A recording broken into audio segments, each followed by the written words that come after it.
this entire process, I have only made one prediction. I made it a month ago. Kyrie Irving would go to the Nets.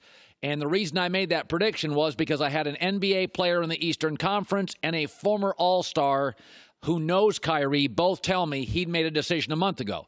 That's the only one I felt strongly about. The rest of this stuff, we just don't know. I read something in an article this morning from Woj. Teams have simply been told this: if information on your presentation gets out, you are really imperiling your chance of signing Kawhi Leonard. They want it to be private. Oh, okay. That's interesting, because the only team that's kept it quiet and private has been the Clippers, and they're out. That's why free agency is so unpredictable. These are 27 and 28-year-old young men making career-altering 8-figure, 9-figure decisions. You don't think it's hard? I've made several of these decisions in my 40s, and I didn't have 9 figures. They weren't life-altering, and it was hard for me every time, every single time. I mean, could you have guessed KD, the world's best basketball player, arguably would choose the second most interesting team in New York, 30th in attendance Nets? Kawhi would be still considering a Lakers circus. Jimmy Butler would go from NBA championship contender Philly to a 7th seed in the East, Miami.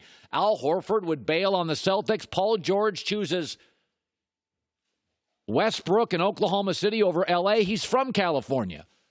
Yeah, NBA free agency, coincidentally, on Independence Day. These guys are independent thinkers. You don't know what you're getting. Let's talk about the Raptors and Kawhi Leonard. So he's still considering Toronto. Did you watch yesterday?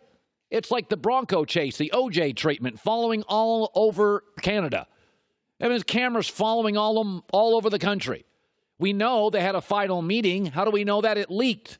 We had fans and people waiting outside of the office building. Kawhi and his people were going to meet the Raptors. How did that get out? It leaked. Drake apparently was in the meetings.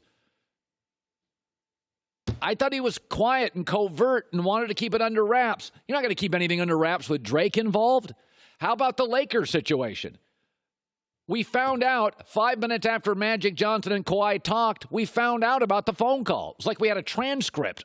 I found out everything they talked about. Chris Broussard went item to item, story to story. How did that get out? Leak. Yesterday, a story broke, leaked.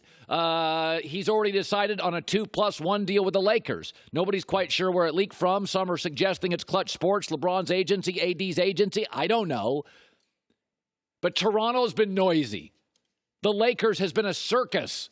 The Clippers, not a peep. Steve Ballmer, the owner, not a peep. Jerry West, not a peep. Doc Rivers, not a peep. Covert, just like Kawhi. And they're out. They're out.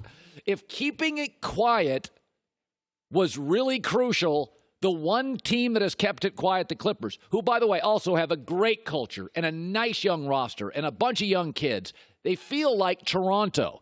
They got all the elements in place. They just need a face. They just need a star. And you won last year with Toronto. You could certainly argue the Clippers are just a warm weather version of the Raptors. They're out.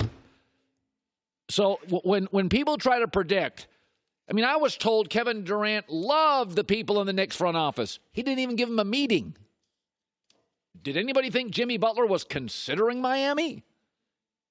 I mean, the Clippers are going to finish third on this thing. They've been the most professional. They've been the quietest.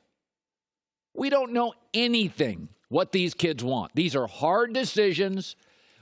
Free agency has been a guessing game. Outside of Kyrie to the Nets, who could figure out any of this stuff? I've been told Raptors, Lakers, coin flip, Clippers are third. Broussard said Clippers are out. And they've been the one that's done it right.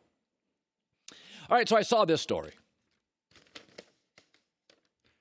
Kevin Durant, quote, wasn't too fond of Steve Kerr, according to Stephen A. Smith. They did not have a great relationship. He wasn't fond of Steve Kerr at all. Okay, so who wasn't Kevin Durant offended by? The Bay Area media, Draymond Green, the medical staff, and now Steve Kerr. Steph Curry's been there for a decade. He's never had a bad afternoon. He's gotten along with everybody. He had to go through a coach being fired, Kevin Durant joining the team, Boogie Cousins comes in. He got along with everybody. I mean, Tom Brady's been in New England 19 years. He had one dust-up about a year ago with Bill Belichick, and they solved it. KD, 3 years in Oakland, and I mean a perfect team, a perfect owner, a perfect coach, a former player, a perfect teammate star, a perfect chemistry. And he didn't get along with Steve Kerr either.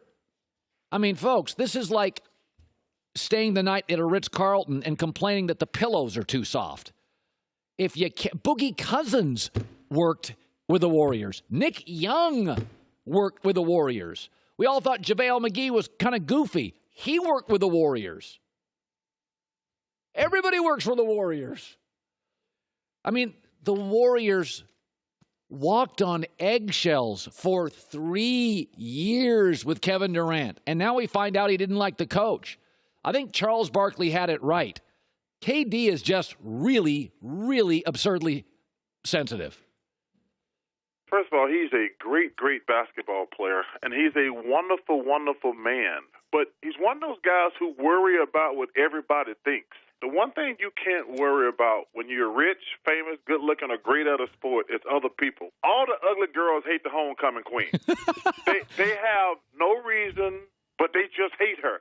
I think he got thin skin, and I don't understand why. He's one of the greatest basketball players ever. He's a nice man, but he has that gene.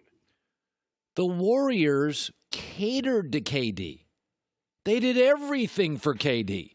They walked on eggshells for KD. And the NBA media too often just panders. These are grown men.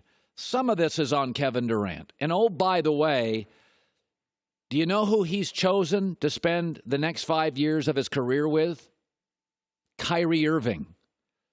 Kevin Durant is 6'11.5" of turbulence. Kyrie Irving is 6'2" of turbulence. That's an airline I'm not going to fly. Even on clear days, it's bumpy. Because if you couldn't get along with Steve Kerr, I've been covering the NBA for years. I don't think there's anybody in the league that doesn't like Steve Kerr.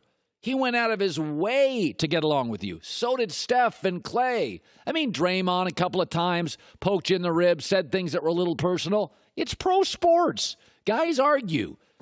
Peyton Manning used to scream at his buddy, all-pro center Jeff Saturday. It's on NFL films. You yell, you scream, you get over it.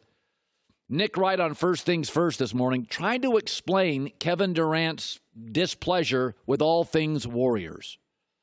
The other thing that he really wanted was a close, deep, almost familial friendship with someone on the team, and that didn't come either. So you had Kevin Durant, after that first title, feeling almost, according to the people that know him, worse than before because he actually finally grasped the thing he wanted and realized, well, if that don't make me feel whole, then what the hell can?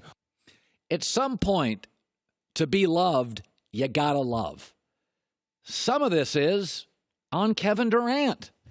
The Warriors did everything you could do. They all flew cross-country to meet him. Like on a holiday weekend, and all these rich guys in an off-season, they flew to meet him. And they come back, and the star, Steph Curry, over and over, he's the best player on this team, we need him. Everything. They let him have his own medical guy and the other medical staff. They gave him everything he wanted. They won. I mean, this is the Four Seasons of hotels. This is the Ritz-Carlton. If you're struggling with the Warriors, Nick Young and Boogie Cousins worked. Andre Iguodala was an all-star player. They told him, you got to go to the bench. And they were able to sandpaper that. Iggy never complained. I mean, this is one of the smart organizations. At some point, we got to stop pandering. Some of this, frankly, and he's not a bad guy, but some of this is just on Kevin. He's turbulent, even during clear skies. Hi, everybody. Thanks for watching. Subscribe here to get the latest from the show. Also, be sure to check out more of the best clips from The Herd or go watch a few segments from other shows on FS1.